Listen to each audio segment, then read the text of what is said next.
It is a small island in the San Francisco Bay. Its name would hardly be known even to people living nearby if it were not for the most famous prison in the world, Alcatraz. According to the official version, not a single person in history has ever escaped from here. In reality, it is not so simple. In the middle of 2022, the American authorities published the sketches of 3 old men. Presumably, this is how those who managed to escape from the impregnable Alcatraz about 60 years ago look today. Back then, 3 prisoners came up with a masterful plan. They discreetly left their prison cells, escaped outside the prison buildings, and sailed off the island. To this day, evidence and witnesses still emerge to prove that they saw the prisoners on South American territory. For 60 years, the fugitives have been sought by the American authorities. However, they have not been found dead or alive. I will tell you in detail about how 3 prisoners managed to escape from the most guarded prison in the world with the help of spoons, raincoats, and paint. And most importantly, where the escapees disappeared to. This is the story of the escape from Alcatraz.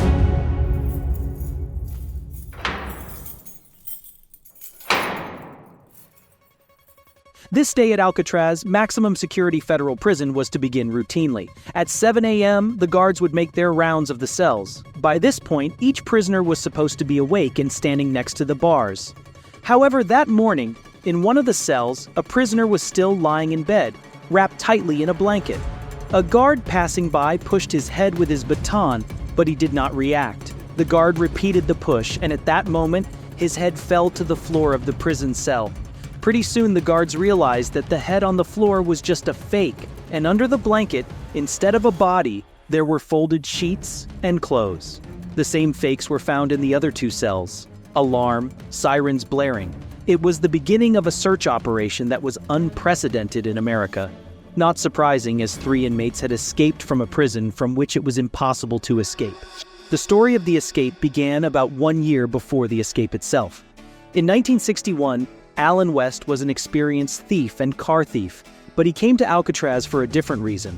The prisoner had escaped several times from other prisons, and for this he earned a transfer to the legendary Alcatraz Correctional Facility. For several years in prison, Alan West behaved well and earned the honorable right to paint the ceiling in the building where his cell was located.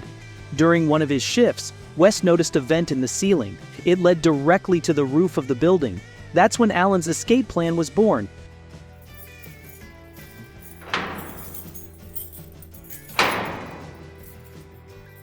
It takes a team to accomplish an escape.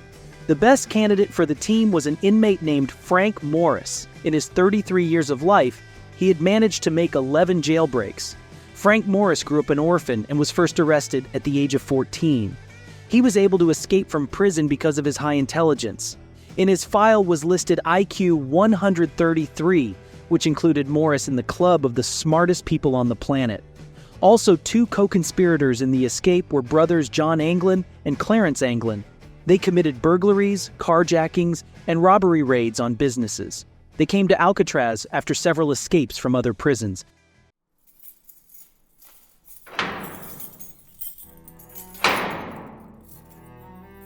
A brief history of what Alcatraz is. During the gold rush, the American authorities built a fortress on a rocky island. 10 years later, the Civil War broke out in the United States, and Alcatraz became a place of confinement for prisoners of war.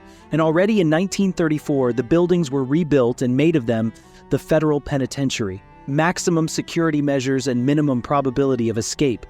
The main task of Alcatraz became the detention of especially dangerous criminals and those who escaped or broke the rules in other prisons in America. In the 1930s, the main guests of Alcatraz in the first place were gangsters. Al Capone himself served his sentence in this prison. Why was it impossible to escape from Alcatraz? First of all, the prison was on an island. To the nearest piece of land, about 1.5 kilometers of cold waters of San Francisco Bay.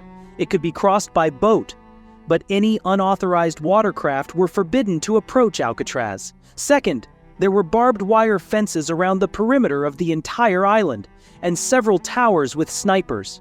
The number of prisoners on the island was small, about 200 people. There was 1 guard for every 3 prisoners. This was the best ratio compared to other American prisons. 12 times a day, the facility staff made rounds to count the inmates. The cells were on 3 floors facing each other so that the guards could better see what was going on behind the bars on both sides. In the center of the corridor were rooms with armed personnel. From this position, they could shoot into the entire interior. There were also metal detectors and tear gas canisters in case of a riot. There had never been a successful escape attempt in 29 years, except in our case.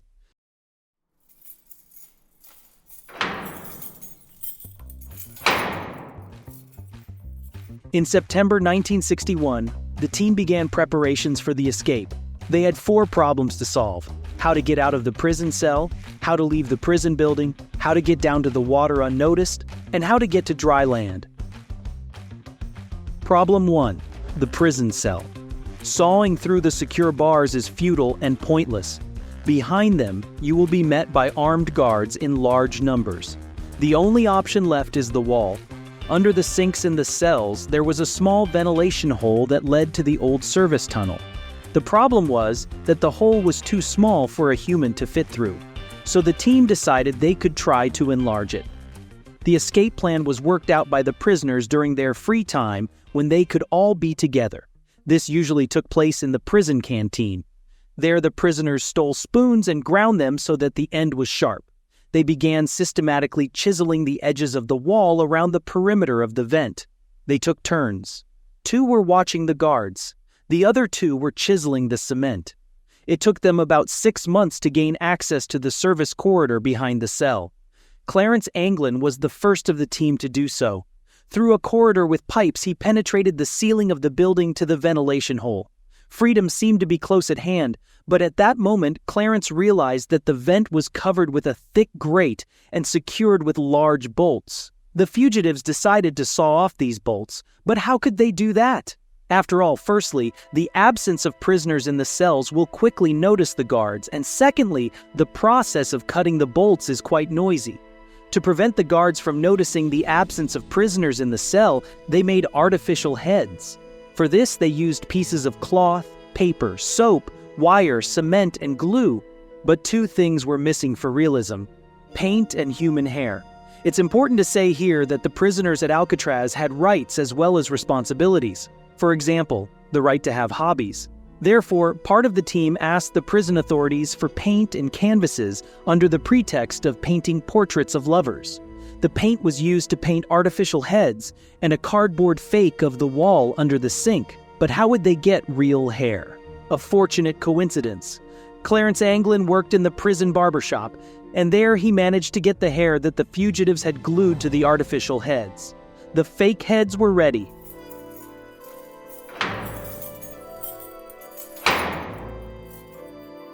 The next stage of the escape is to escape from the prison building. To do this, the prisoners had to cut the bolts and cut down the ventilation grate. As you've realized, this is a pretty noisy affair. To the fugitives' rescue comes the musical tradition of Alcatraz. Every night the prisoners could, while in their cells, play musical instruments or listen to the radio. Al Capone, for example, played the banjo quite well. The sound of music was the perfect cover for the fugitives' work. One by one, they made their way to the air vent and gradually sawed off the massive bolts. It took about 3 months. The accomplices even made mock bolts out of soap, just in case, so the guards wouldn't notice anything.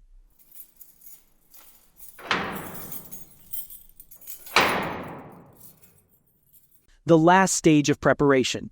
The escapees needed a boat and life jackets, as the prisoners planned to cross San Francisco Bay and reach the mainland. Frank Morris, the one with the high IQ, liked to read Popular Mechanics magazine in his cell. There he came across an interesting article on how to make a life jacket out of a raincoat. And there's an important point to make. The weather in San Francisco Bay is not the most pleasant. First of all, because of the heavy rains that often occur there. Raincoats were an integral part of the prisoner's closet at Alcatraz, and they weren't cellophane bags with slits for hands. Prisoners' raincoats were made of thick, durable material. The prison authorities did not keep strict records of this item of clothing, so the accomplices had no problem using not only their own, but also the raincoats of other prisoners.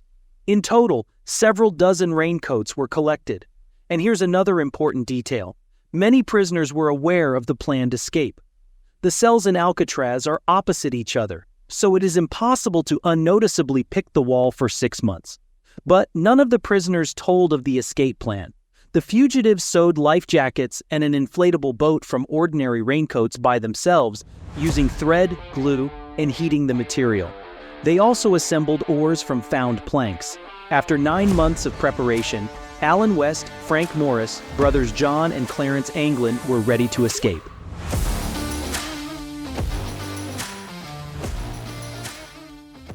The escape took place on June 11, 1962. At 10 p.m., the lights were turned off at Alcatraz. The next day, at 7 a.m., routine rounds would begin. The fugitives had less than 10 hours to make their escape.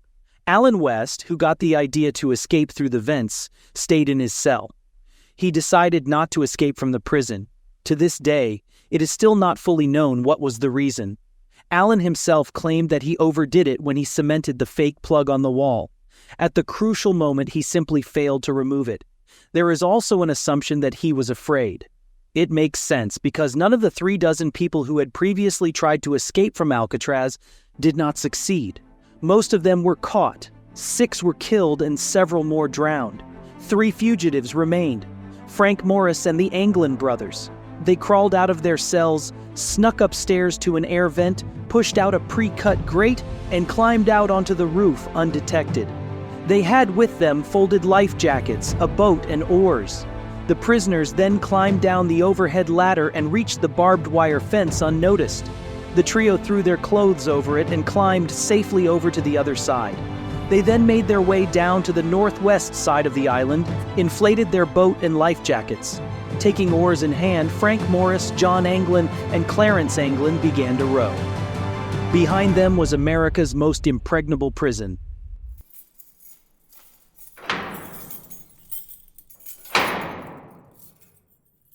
Within 3 days of the escape, law enforcement found some evidence about a kilometer from Alcatraz. In the water, they found a roll of photographs and notes. They belonged to the Anglin brothers. They also found a paddle not far from Alcatraz's neighboring island. And 3 days later, a life jacket was found on a beach a considerable distance from Alcatraz, just like the one Alan West had left behind. In 1979, the FBI finished prosecuting the Alcatraz escape case. In almost 20 years, they were able to replicate the fugitives' actions in detail. The FBI knew all of the things I described earlier. But the big question remains unanswered. What happened to the trio of fugitives after they set sail from the shore of Alcatraz Island? Did they manage to cross San Francisco Bay or did they drown? No bodies were found and the prisoners were never seen alive.